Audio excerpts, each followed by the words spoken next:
What's going on, guys? Welcome to another installment of Ask a Christian Strength Coach, where I answer all of your questions around building muscle, losing fat, getting stronger, and overall just becoming the strongest version of you. So let's dive straight into this one because I've got some real bangers for today.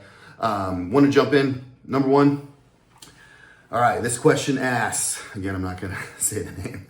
I keep hearing guys talk about stimulus over fatigue, but honestly, I don't understand what that means. How do I know if my workouts are actually creating muscle growth instead of just making me tired? So this is very good question. It's a lot of times, especially in the fitness education space now, I swear we use a lot of language that is just meant to, confuse people, to make them think we're freaking smart. When in all reality, when we're talking about stimulus is when we do something, we impose a stress upon, we're talking about in context of hypertrophy, of gaining muscle. We impose a stimulus or impose a demand on a working muscle that is above and beyond what it's used to, right? Imposing a stimulus, thus necessitating an adaptation to get bigger and stronger, right? So a good example would be a set of leg extensions. That exercise is a direct stimulus for the quads, right? That tension is all on the quadricep. And if we do enough of it, heavy enough of it, we push it close to failure, we absolutely are going to get a stimulus for the quads to grow. On the flip side, what is fatigue? Every single exercise we do, whether it's a good one, a bad one, etc., has a fatigue cost. It costs us energy. But more than that, it also costs us, there's a concept called systemic fatigue. And it actually is nervous system driven, right? Has a lot to do with our neurotransmitters, whether it's dopamine being the main one. But either way, we can deplete those neurotransmitters. We can deplete our nervous system to a degree where we become fatigued. There's also local fatigue, and I'm sure you guys have experienced this. If we're doing a set of curls, at a certain point, that muscle is just not as strong as it was when you started because it builds up a lot of fatigue. And there's a whole lot of biochemistry and whatnot, physiology that goes into why that is. But to understand stimulus over fatigue, we kind of have to understand what stimulus is, what fatigue is. Now, when you hear this term stimulus over fatigue, it's very much just a nebulous-like phrase. It doesn't really mean squat because you can't choose stimulus over fatigue. But what you can do is choose exercises with a better stimulus to fatigue ratio, meaning we're doing something that provides a ton of stimulus. Good example, that leg extension versus a hack squat. They both put a lot of stimulus on the quads, but a hack squat is gonna put a lot more because we can apply so much more loading to the quads themselves, AKA mechanical tension, and our body is going to experience a lot more muscular damage because of doing a hack squat versus a leg extension, thus it has a higher stimulus.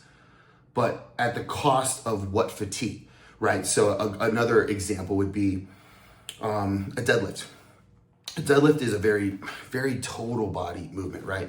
Mostly posterior chain, but you're getting, glutes, hamstrings, erectors, some trap involvement, some lat involvement, some core involvement. And yes, if you squat low enough, you are also getting you deadlift with a little bit of a knee bend, you are getting some quad engagement as well. So it's the stimulus is kind of spread out over the entirety of the body.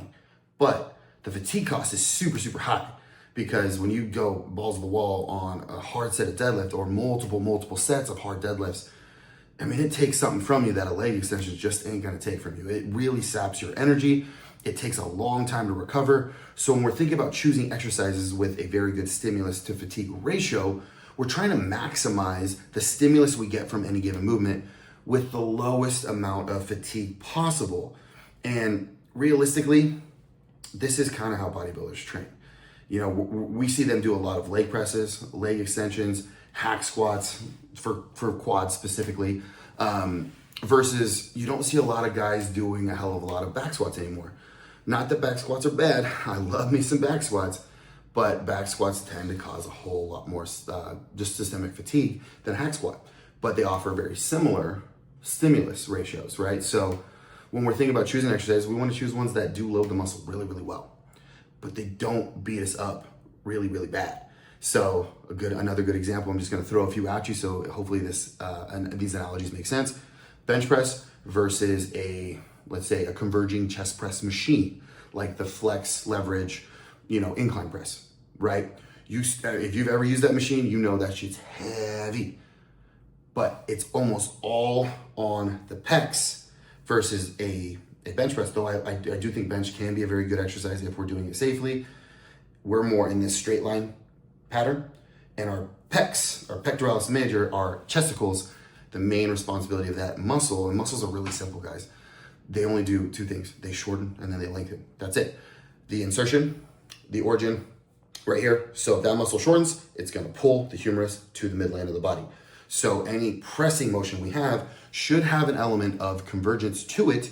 So we're shortening that pec fiber versus straight up. We are getting an element of push, but we're not getting a heck of a lot of internal travel with our humerus. So we're not gonna get the most out of that. So choosing a flex leverage conversion press over a bench press, offering very similar stimulus, if not greater stimulus, to a lot less fatigue versus the bench press.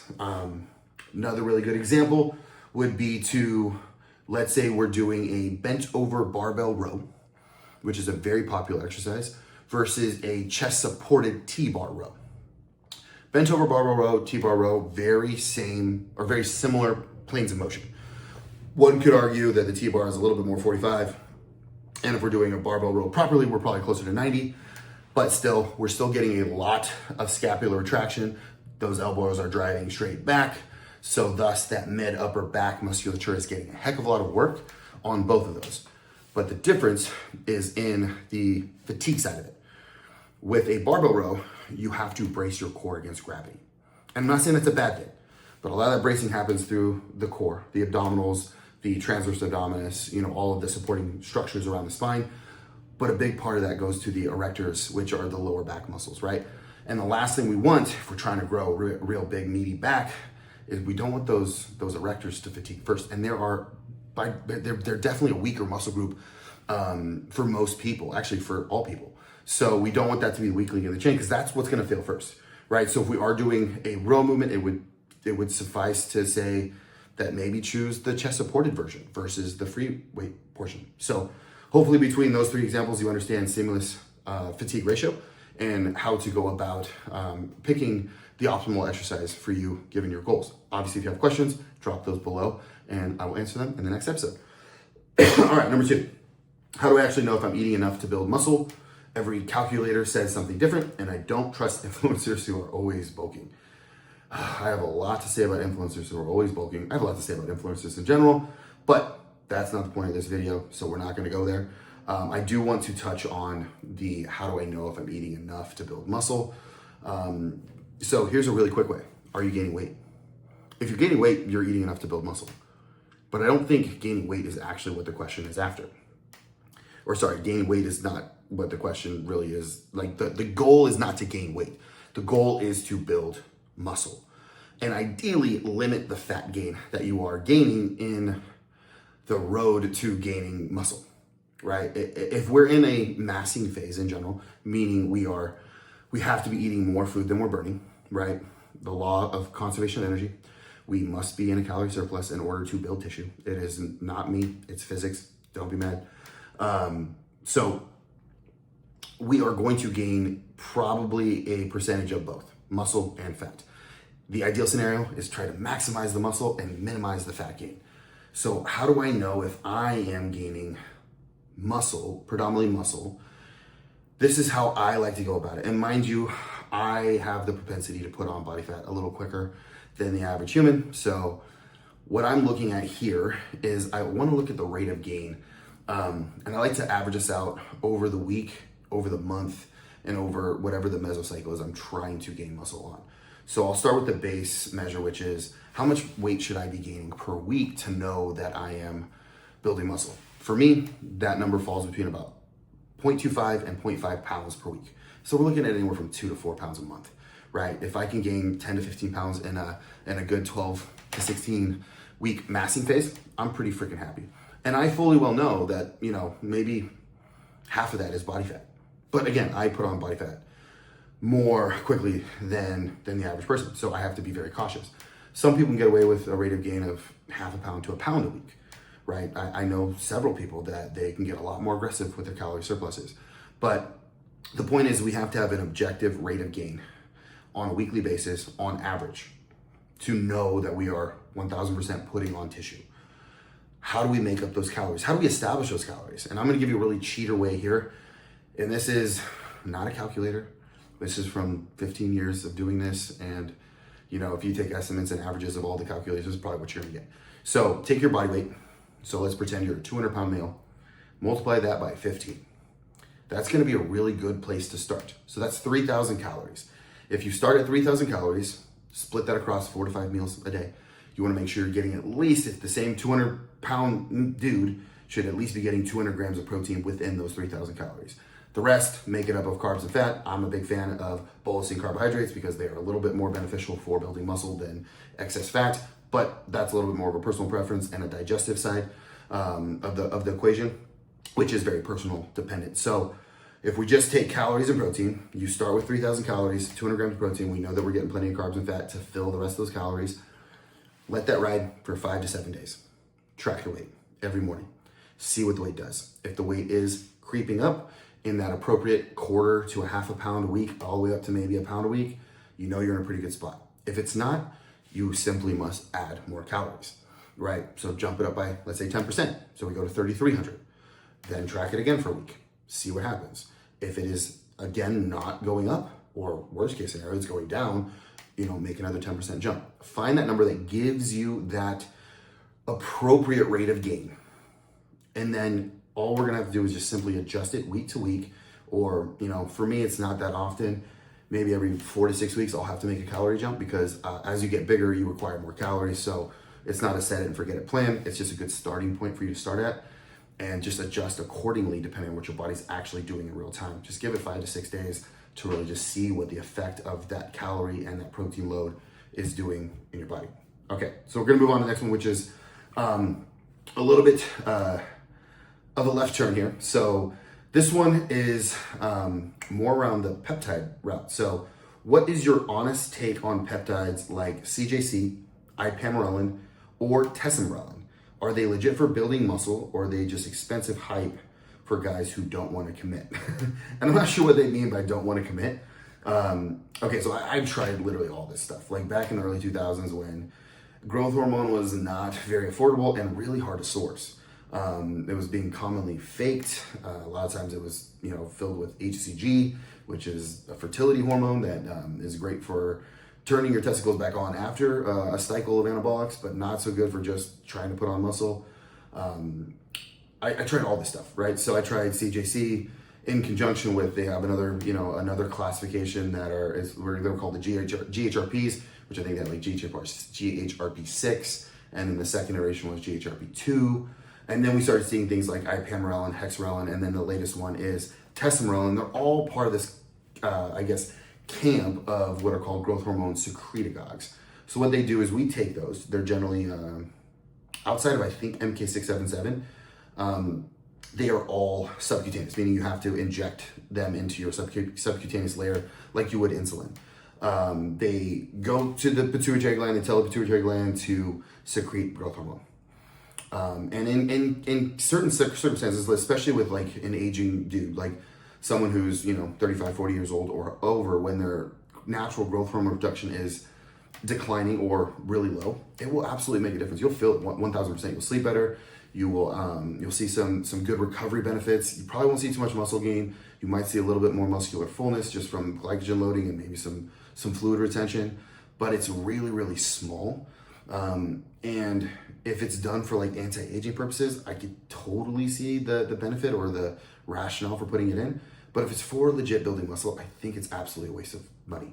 Especially when growth hormone now is so much easier to find, real growth hormone. And also it's about the same price and it's easily 10 times more effective, right? Like, so we're just talking about just basic replacement levels of growth hormone, 2 to 3 IUs a day. They're going to outperform any of these secretagogues, like bar none. It's not even going to be close. So if I was doing this, I would go the GH route. I'm not telling anybody to go the GH route, but I'm just saying it's super effective and you're already playing with fire. So you might as well just play with fire that we know about. A lot of this stuff is not incredibly researched. It hasn't been around for a long time.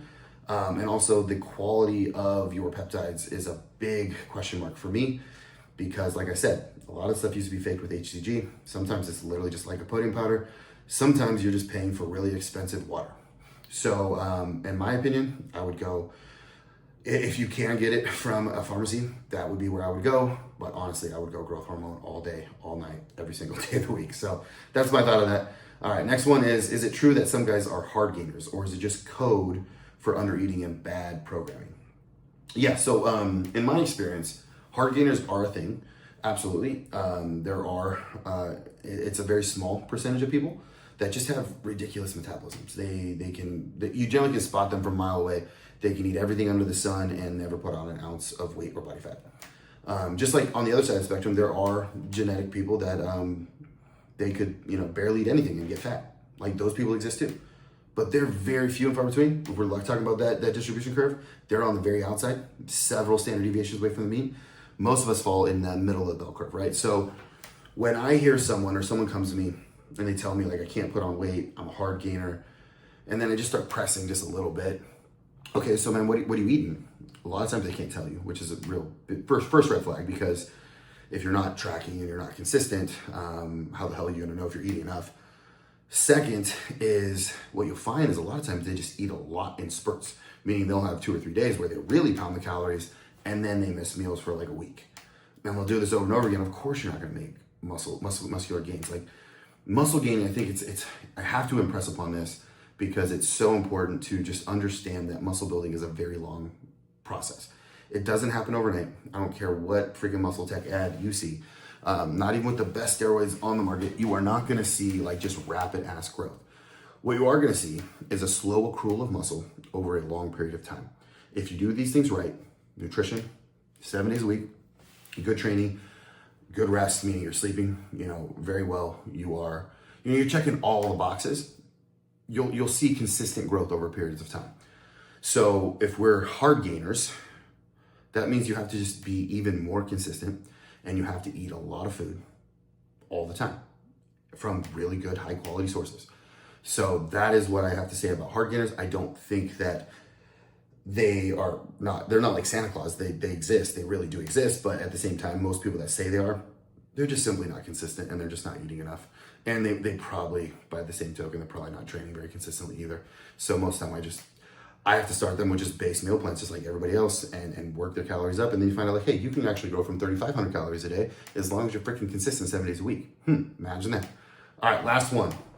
If a Christian man decides to run something mild, like TRT, what are the actual guardrails he needs to put in place in order to do this responsibly instead of wrecking his health or conscience? So this is a loaded question, and it points out a massive misconception with TRT.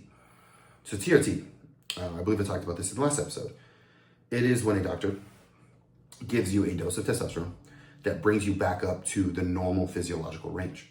So let's say, everybody in the United States, this is how they establish the normal range is they have like averages, right? So the average person will fall between 250 to 750, maybe 100 nanograms per deciliter on their blood work as their testosterone level. And if you come into the doctor and you're below that, they're going to, providing what kind of doctor they are, they will prescribe a testosterone dose that will bring you up ideally into the midway or the upper end of that physiological curve. That is not unhealthy. There are actual health consequences of being hypogonadal, meaning you're not producing enough testosterone. In fact, there's just as many negative consequences of being hypogonadal as being hypergonadal, meaning you are taking too much. We think about like the steroid users, bodybuilders, powerlifters, strongmen, people who are really aggressive with their doses. There's definitely a cost associated with going super high. There's also a cost with being super low. So being in the middle of the bell curve or in that physiological range is actually where health becomes improved in almost all cases, providing some things having to do with hemoglobin and maybe some estrogen conversion stuff that is very rare. But the average person, that is the vast majority of people that are in the physiological range, whether they use TRT or not, are healthier than people that are outside of the physiological range. That's why we have the physiological range. So this question is wrought with just assumptions that are not true. And I want to make sure that I clear that up, is that there's nothing you have to put in place to guardrail yourself against wrecking your health by going on TRT. If you are going to go on a cycle of anabolics, 1000%, there is a lot of things that you should do to guardrail yourself against wrecking your health, such as getting routine blood work, making sure that you are taking good health supplements such as high quality fish oil, taking things like curcumin. I take NAC, glutathione, plenty of antioxidants to make sure that I'm just warding off oxidative stress. Getting routine, scans, imaging of your heart. There's so many things that you need to do in order to do this. I'm not even gonna say safely, because if you're in the supraphysiological ranges, you are not safe by definition, but you are mitigating risk. And I think that's the important thing here. So when talking about TRT, no, you don't have to worry about wrecking your health. You're actually going to improve your health. But if you're talking about super physiological doses of TRT, meaning you're on a cycle, then yeah, there's absolutely things that you can do and should do to mitigate the side effects that possibly might happen, or even the health outcomes. So I might possibly make a video all about this in the future, because if there are enough people that are questioning this, then I probably should cover it, because I do have a lot of experience in this realm.